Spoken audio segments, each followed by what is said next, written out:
So guys, for the first method, you want to go to search and type in troubleshoot settings. Click on it. And now once you're on this, you want to click on other troubleshooters. And now you want to find Windows Update. Click on run. And now this will come up. You just want to go through the steps that are most applicable to your situation. It's probably going to be this first one. I can't download, install or uninstall an update. You want to click on this one if it applies to you. And then you just want to go through all the steps that will come up here. See if that works for you. If that's still not working, then for the second method, you want to go to search and type in services. Click on it.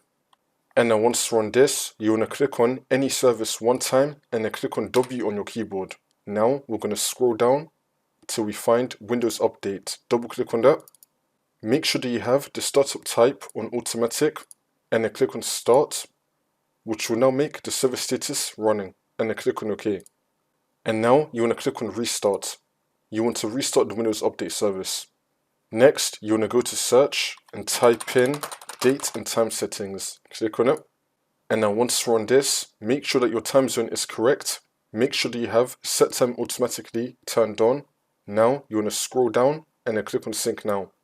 Make sure that your date and time is fully synced up. And you can now try running Windows Update again. See if that works. For the next method, you want to go to search and type in CMD. Now you want to run it as administrator. And then click on yes.